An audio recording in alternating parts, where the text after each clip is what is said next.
Good morning. It's April 13th, the day after Easter, and this is our Monday morning meditation brought to you by Program Coordinator Mary Potter Kenyon from Shalom Spirituality Center.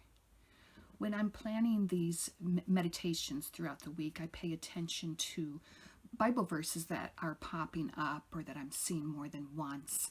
And the one that I was seeing this last week was Isaiah 26, verses 3 to 4.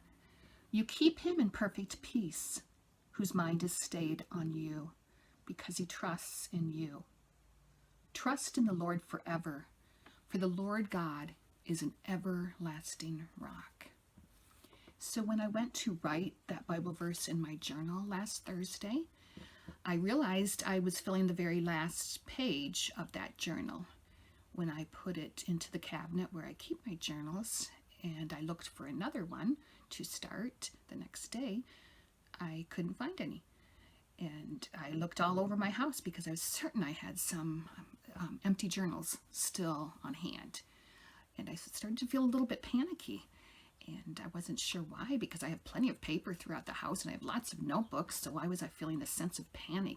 I felt enough panic and anxiety about filling that last journal and not having another one that I actually drove to my office, where I knew there was at least 20 journals inside my cabinets.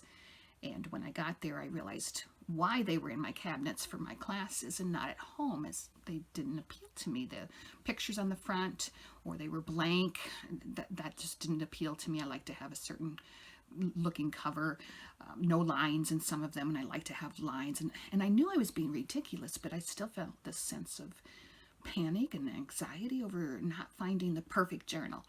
And so I drove home and got on the computer, and I was going to order a nice journal from Amazon when I realized that books and journals are not considered essential right now, and it would be May before that journal was delivered.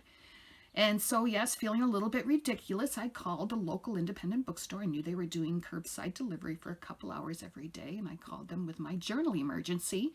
And they walked me through their store and describing different journals and the different covers. And then she got to this novel journal section, and that kind of intrigued me.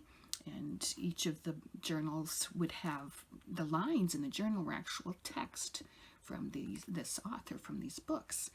And so she said something about William Shakespeare. No, that didn't interest me. And then she got to Lewis Carroll, and I said, tell me more about that one, because something about that intrigued me. And she said, oh, are you a fan of Alice in Wonderland? Because that is the text that is used in this journal. And it was actually kind of the opposite. I hadn't ever read it as an adult, but as a teen, I just could not get into it, that story, and that Alice in Wonderland was so odd and so strange that I just did not like it. But I knew something about Lewis Carroll, the author, and something that I had written about before. According to his published diaries, Charles Lutwidge Dodgson, better known as author Lewis Carroll, marked days he felt to be especially memorable as white stone days in his journal, adopting the Roman symbol for a day of good fortune. And I had liked that idea of marking moments, and I began doing these milestone memories in my journals, like a mental snapshot of these memories. Instead of behind a camera taking pictures of things that were happening, I took mental pictures and would write them down in my journal. And so I said, yes, that's the journal I want. And on the way there to the store to pick it up, I wondered at my anxiety level. It seemed so out of place of the situation that I was actually feeling panicky about not having another journal. And I thought about it, and I thought, oh, this is just one more thing that I do not have control over. I have had control over when I write in my journal, what I write in my journal, even the journals that I've chosen.